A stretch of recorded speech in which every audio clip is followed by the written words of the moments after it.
Hello বন্ধুরা, সকলকে স্বাগত জানাই আমার চ্যানেল বৃষ্টি ডিভাইন ট্যারোতে। সবাই কেমন আছেন? হ্যাপি থাকবেন, পজিটিভ থাকবেন। জেন্ডার স্পেসিফিক রিডিং এটা একদম নয়। আমার ভিউয়ার্স মেল অথবা ফিমেল যে কেউ হতে পারে। Timeless collective gender energy pick করা বলে সবসময় সব কথা আপনার সাথে রেজোনেট নাও করতে পারে। টাইমলেস হওয়ার জন্য আপনার সামনে যখন রিডিংটা আসবে আপনি এখান থেকে কোনো না কোনো গাইডেন্স কিন্তু পেয়ে যাবেন। অলরেডি এক সাইন বেস রিডিং কয়েকটা রাশি সিগনিফিকেন্ট থাকে বলে আমি সেগুলোকে মেনশন করে দিই। সর্বোপরি রিডিংয়ের এনার্জি যদি আপনার সাথে ম্যাচ হয়ে যায় তাহলে কিন্তু পুরো রিডিংটাই আপনার। আজকে দেখে নেওয়ার চেষ্টা করব আপনার পার্সনের কারেন্ট এনার্জি কি, আপনার কারেন্ট এনার্জি ডিভাইনের গাইডেন্স কিছু থাকলে সেটাও দেখে নেওয়ার চেষ্টা করব এবং তার সাথে তার কিছু মেসেজও দেখে নেওয়ার চেষ্টা করব। রিলেশনশিপের হ্যাপি মোমেন্টস ভাবতে পারেন, পার্সনের নাম ভাবতে পারেন, তার ছবিও ভাবতে পারেন। ডিভাইন গাইড করবেন আমার ভিউয়ার্স যার কথা ভেবে রিডিংটা দেখছেন তার কারেন্ট এনার্জি কি, আমার ভিউয়ার্সকে নিয়ে কি ভাবছে সে, আপনারাই বা কি ভাবছেন দেখা যাক। টেম্পারেন্স নাম্বার 14, 6 অফ পেন্টিকলস, বৃষভ, কন্যা, মকর, মেষ রাশি, the emperor, wait and watch. আপনার পার্টনার আপনাকে সোশ্যাল মিডিয়াতে ফলো করছে। আপনার মনে হচ্ছে যে ওর মতো মানুষ কেন আপনাকে ফলো করতে যাবে, কিন্তু দেখাই যাচ্ছে আপনাকে ফলো করছে যথেষ্ট। সম্ভবত আপনারা কোনো কোলাবোরেশনে হয়তো কাজ করতে যাচ্ছিলেন, সেই মুহূর্তে হয়তো আপনাদের মধ্যে একটা মতান্তর হয়েছে এবং আপনারা সেপারেট হয়েছেন। দেখুন, কারো কারো ক্ষেত্রে মিলতে পারে কালেকটিভ এনার্জি। আপনারা কি সোশ্যাল মিডিয়াতে কোনো কোলাবোরেশনে বা অনলাইনে কোনো কোলাবোরেশনে কিছু করতে চাইছিলেন? দেখা যাচ্ছে যে আপনারা হয়তো কোলাবোরেশনে কিছু করতে চাইছিলেন এবং সেখানে একটা মতের পার্থক্যের জন্য আপনাদের মধ্যে হয়তো একটা ডিস্টেন্স এসছে, কিন্তু আপনার পার্টনার অপেক্ষা করছে। এজ ডিফারেন্স থাকতে পারে, আপনার এজ বেশি হতে পারে, ওনার এজ বেশি হতে পারে, এজ ডিফারেন্স এখানে রয়েছে।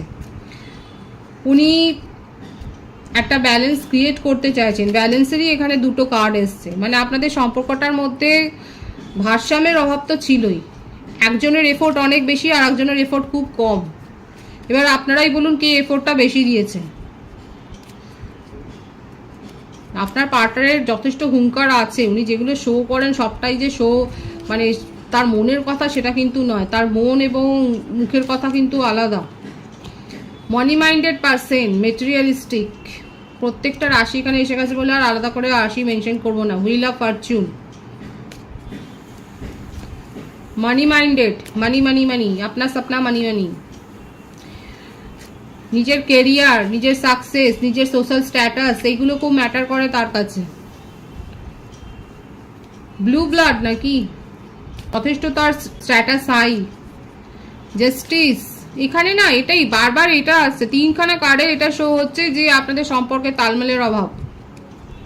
জাস্টিস দিতে চান, কোর্ট কেস চলছে কিছু আপনাদের ফ্যামিলিতে কিংবা আপনার পার্টনারের ফ্যামিলিতে, কোর্ট কেস কিছু থাকতে পারে কিংবা ওনার মেজাজের জন্যই হয়তো উনি কোনো রিসেন্ট বর্তমানে কোনো কোর্ট কেসে জড়িয়ে গেছেন। এইট অফ কাপস, ভারসাম্যের অভাবের জন্যই আজকে উনি নিজেকে খানিকটা সেপারেট করে রেখেছে, কারণ ওনার ইগো অনেক বেশি, ইগো অহংকারের জন্যে। King of swords, empire, king, মানে বুঝতেই পাচ্ছেন তো যে নিজেকে ছাড়া নিজের মান সম্মান, নিজের মর্যাদা, নিজের প্রতিষ্ঠার কথা উনি অনেক ভাবেন। তার সাথে চলতে পারলে চলো, না চলতে পারলে যেতে পারো, এইরকম একটা ব্যাপার। দেখা যাক আর কি আছে। 9 অফ কাপস, 9 অফ পেন্টিকলসকে ক্লারিফাই করছে 9 অফ কাপস। আপনি হচ্ছেন তার উইশ ফুলফিলমেন্ট, সেটা সে মুখে বলে না, সে মুখে কিছুই বলে না। আপনার পার্টনার কিচ্ছু শো করছে না, কিন্তু দেখুন মনের ভাব যেটা আছে সেটা কিন্তু এখানে পরিষ্কার এসছে। আপনাকে নিয়ে কিন্তু উনি একটা ফার্ম ডিসিশন নিতে চান, এমন নয় যে আপনাকে ছেড়ে দেবেন। আপনার সাথেই কিন্তু উনি নিজের বয়সটাকে বাড়াতে চান, এটাই দেখা যাচ্ছে। আর কি রয়েছে? প্রপোজাল, লোভনীয় অফার, অনেক কিছু রয়েছে, কিন্তু উনি ভাবছেন আপনার কথা। ডেস্টাইন্ড কানেকশানে আপনারা রয়েছেন, সোলমেট কানেকশানে আপনারা রয়েছেন, অনেকে সোলমেট কানেকশানে রয়েছেন এবং সেক্ষেত্রে দেখা যাচ্ছে যে উনি যেগুলো শো করেছেন সেগুলো তো শো করেইছেন। কিন্তু আপনাকে নিয়ে কিন্তু উনি পথ চলতে চায়। এখানে দেখা যাচ্ছে যে উনি কিন্তু নিজের পথ প্রতিষ্ঠার জন্যই উনি কিন্তু অনেক প্রপোজালও পান, এবং সেই প্রপোজালগুলোকে যে দেখে উনি ইগনোর করবেন সেরকম মানুষ কিন্তু নয়। ইগনোর উনি করেন না, তার জীবনে সম্পর্ক থাকে, কিন্তু সেটাকে উনি স্বীকার করেন না। কেন স্বীকার করতে যাবেন? কারণ উনি আপনাকে প্রায়োরিটি দিয়েছেন, ওনার মনে হচ্ছে আপনাকে প্রায়োরিটি দিয়েছেন, এটাই অনেক বড় কথা। আর আপনি যে ভ্যালুটা এক্সপেক্ট করেছেন সেটা দিতে পারেননি বলেই উনি মুভ অন করেছেন, মানে ইমোশনালি উনি ডিটাচ হয়েছেন, চেষ্টা করেছেন, ইমোশনালি ডিটাচ হওয়ার চেষ্টা করেছেন। কিন্তু এখানে যেটা হবে সেটা হচ্ছে যে ওনার নিজের এই যে ব্যাপারগুলো রয়েছে না, এই যে এত কিছু উনি জড়িয়ে রেখেছেন নিজের সাথে, এই যে তার মনের কথাগুলো উনি বলছেন না, এইগুলোই দেখা যাচ্ছে আস্তে আস্তে করে তার মন থেকে, তার মনের একটা পরিবর্তন হবে। কারোর না কারোর উপদেশ তো উনি নিচ্ছেন, বা উপদেশ উনি নেবেন ভবিষ্যতে, নিয়ার ফিউচার দেখা যাচ্ছে কারোর না কারোর সংস্পর্শে উনি আসবেন, এবং সেখান থেকে কিন্তু উনি শিক্ষাটা নেবেন, এবং নিজের মনের যে এত ময়লা তার জমেছে নিজের মনে, যে একটা যে জেদ, গো, নিজেকে ছাড়া কাউকে রাখবো না, এইগুলো দেখা যাচ্ছে আস্তে আস্তে করে পরিস্থিতির চাপে পড়ে হয় সরে যাবে, নয়তো কারোর পরামর্শ শুনে উনি সরিয়ে ফেলবেন। এবং আপনার সাথে সম্পর্কটার মধ্যে একটা কিন্তু যে ব্যবধান তৈরি হয়েছে ব্যালেন্সের অভাবের জন্য, সেইটা কিন্তু দূর করবার চেষ্টা উনি করছেন। আপনাকে নিজের জীবনের কিন্তু কুইন হিসেবেই উনি দেখেন, এটা কিন্তু তার কারেন্ট এনার্জিতে দেখা যাচ্ছে। আচ্ছা, বার্থডেটগুলো বলে দিই, 6, 4, 9, 10, 8, 11, 21, 27, 18, 22, 13, 31, 24, 15, এইগুলো দেখা যাচ্ছে। বার্থ মান্থের মধ্যে যেটা বেশি দেখা যাচ্ছে জুন, এপ্রিল, সেপ্টেম্বর, অক্টোবর, জানুয়ারি, আগস্ট, নভেম্বর, এই মাসগুলো বেশি দেখা যাচ্ছে। দেখবো তার কিছু মেসেজ যে উনি কি বলতে চাইছে। আপনাকে নিজের জীবনের কুইন বা কিং হিসেবেই উনি দেখেন, এবং খানিকটা আপনাকে ভয় দেখাবার জন্যই উনি ইমোশনালি ডিট্যাচমেন্ট একটা শো করছেন, কিন্তু সেটা শো, সেটার মানে এই নয় যে উনি আপনার সাথে ইমোশনালি ডিট্যাচড হয়ে গেছেন। এবার আপনার যদি প্রশ্ন থাকে যে আপনি থাকা সত্ত্বেও তার জীবনে কেন অন্য সম্পর্ক থাকবে, সেটা থাকবে, সেগুলোকে উনি মেনটেন করবেন। উনি আর মতে হচ্ছে সেগুলো সেরকম জায়গায় থাকে, এবং সেই বলে নজর খারাপ। তো যদি ওনার কাছে প্রপোজাল নিজের থেকে হেঁটে আসে তাহলে উনি কি করবেন? সেগুলোকে তো উনি আর ইগনোর করতে পারেন না। এই ব্যাপারটা হচ্ছে এখানে এইরকম। আর এইটা নিয়ে আপনাদের মধ্যে হয়তো ক্ল্যাশ হয়েছে। ওনার পাওয়ারের জন্যই ওনার কাছে প্রপোজাল আছে। দেখুন এসেইছে ওনার ক্ষেত্রে, দেখুন প্রথম মেসেজটা ego. I let my pride get in the way of our connection.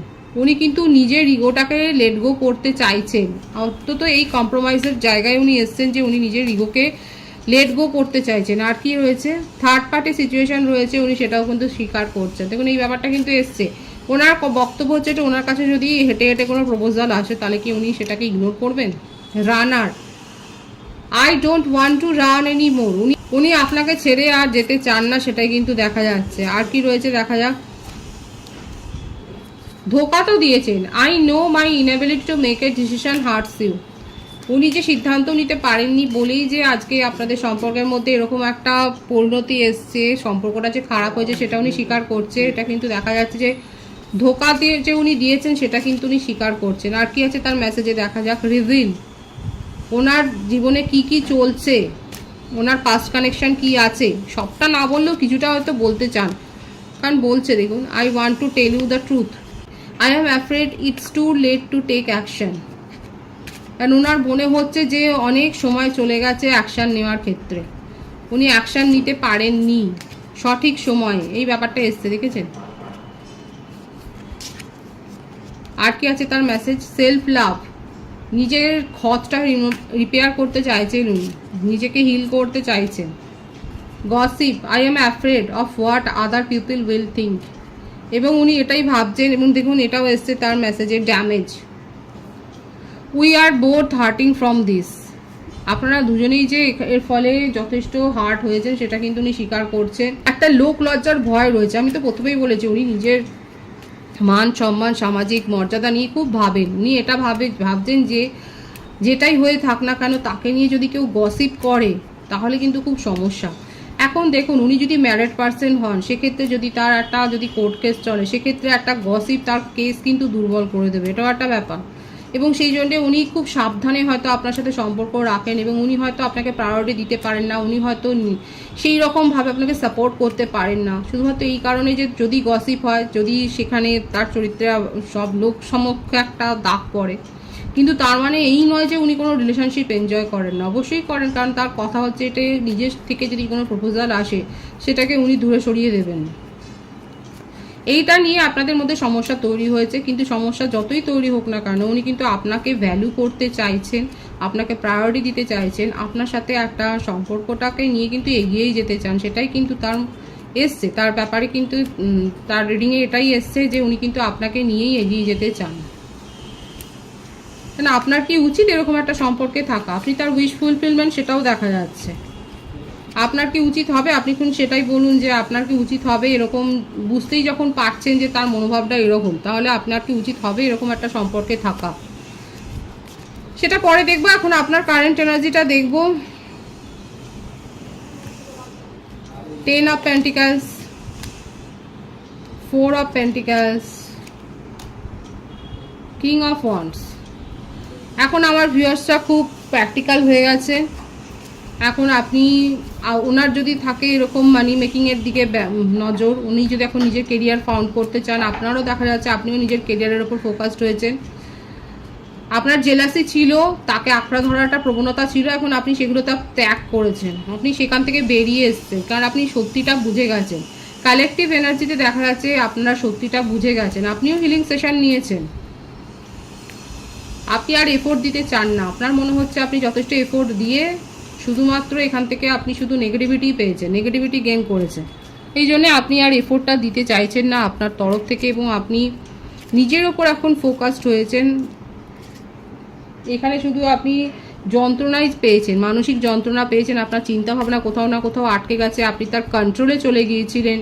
আপনার কালেকটিভ এনার্জিতে এটা দেখা যাচ্ছে যে এই সম্পর্কটা নিয়ে ভাবতে গিয়ে আপনার এটাই মনে হচ্ছে আপনার চিন্তাভাবনা কোথাও না কোথাও আটকে গেছিলো, আপনি তার নিয়ন্ত্রণে চলে গিয়েছিলেন, আপনি স্বাধীন মতো কোনো চিন্তাভাবনা করতে পারছিলেন না, এবং সেই জন্যে কোথাও না কোথাও আপনার মনে হচ্ছে এটা একটা ব্লেসিংস যে আজকে সেই চলে গেছে।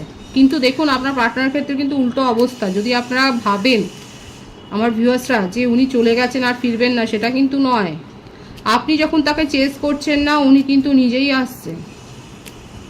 যখন আমরা কাউকে এরকম ফিডব্যাক দেওয়া বন্ধ করে দিই, ইমোশনালি তার কাছ থেকেই উইথড্র করে নিই নিজের সমস্ত ফিলিংস, সেক্ষেত্রে সেই কিন্তু অ্যাট্রাক্ট হয়ে যায়, সে কিন্তু ভাবে, তখন ভাবতে শুরু করে, একটা তার মধ্যে কমপ্লেক্স তৈরি হয়ে যায় যে মানুষটা তো আমাকে নিয়ে এত ভাবতো, আমি তার জীবনকে রুল করতাম, এখন কি সে আমাকে ছাড়া ভালো আছে? কি করে ভালো আছে? এই ব্যাপারগুলো না তাকে মনের মধ্যে এত হন্ট করে যে উনি কিন্তু তখন অ্যাট্রাকশন, উনি ভীষণভাবে অ্যাট্রাক্টেড হয়ে যান এবং সে কিন্তু ফিরে আসতে চায়। এই ব্যাপারটাই আপনার পার্টনারের ক্ষেত্রে দেখা যাচ্ছে। আমার ভিউয়ার্সরা দূরে সরিয়ে দিতে চাইছেন আর উনি তত এগিয়ে আসছে। ম্যাক্সিমাম ভিউয়ার্স আমার এখানে কেরিয়ারের ওপর মন দিয়েছে, আর কোনো রকম নেগেটিভিটি নয়, কোনো রকম ন্যাকামি নয়, কোনো রকম ভিকটিম নয়। এখন আপনি সোজা সাপটা নিজের কেরিয়ারের ওপর গ্রো করছেন, নিজের কেরিয়ারের ওপর মন দিচ্ছেন। এখন আপনার মনে হচ্ছে নিজের সেলফ গ্রোথের ওপর সময় দেওয়া, তাকে পরিচর্যা করাটাই ভালো, সেটাই দরকার। আর কোনো রকম সিদ্ধান্তহীনতায় ভুগছেন না, কোনো সিদ্ধান্তহীনতা নেই আপনার জীবনে। আপনার জীবনে সবটাই ভীষণভাবে জলের মতো ক্লিয়ার, খুব স্বচ্ছ, কোনো রকম অস্বচ্ছতা সেখানে নেই। ডিভাইনের গাইডেন্স দেখব। 10 অফ সোর্ডস, দ্য হারমিট। শরীর স্বাস্থ্যের দিকে খেয়াল রাখবেন, ছোটোখাটো অস্ত্রোপচার হওয়ারও সম্ভাবনা দেখা যাচ্ছে। ধারালো জিনিস সাবধানে ব্যবহার করবেন, ধোঁকাবাজি হতে পারে। মনিটারি রিলেটেড বা কোনো ডিসিশন মেকিংয়ের ক্ষেত্রে কিন্তু সাবধানে ভাবনা চিন্তা করে, যাচাই করে, সোর্স বিশেষ করে যাচাই করে তারপর সিদ্ধান্ত নেবেন। শরীর স্বাস্থ্যের দিকে খেয়াল রাখবেন, আপনার কাছে অনেক চয়েস আসবে, একাধিক চয়েস আসবে, মাথা ঠান্ডা করে কিন্তু সিদ্ধান্ত নেবেন। যাচাই করতে বলছে ডিজাইন, পরিস্থিতি বুঝে বিবেচনা করে তারপর সিদ্ধান্ত নিন। প্রপোজাল অনেক পাবেন, অনেক অফার আসবে। প্রলোভিত হয়ে নয়, লোভের বশে কিছু নয়, স্বচ্ছ চিন্তাধারা রেখে সিদ্ধান্ত নিন। পজিটিভ আছে এনার্জিকে অবশ্যই ক্লেম করে নেবেন। রিডিং এর এনার্জি যদি আপনার সাথে ম্যাচ হয়ে যায়, রিডিংটা লাইক করে এনার্জি অবশ্যই এক্সচেঞ্জ করে নেবেন। যেটা শুনবে জরুরি সকলকে আমার চ্যানেলে অনেক অনেক স্বাগতম, শুভেচ্ছা জানাই। যারা রয়েছেন তাদেরকে অনেক ভালোবাসা। আপনাদের ভালোবাসা সহযোগিতায় পূর্ব একটু বৃহত্তর করে তুলুন। রিডিংটা একটু শেয়ার করে দেবেন, চ্যানেলটা সাবস্ক্রাইব করে দেবেন। সব ভীষণ ভীষণ ভালো থাকবেন।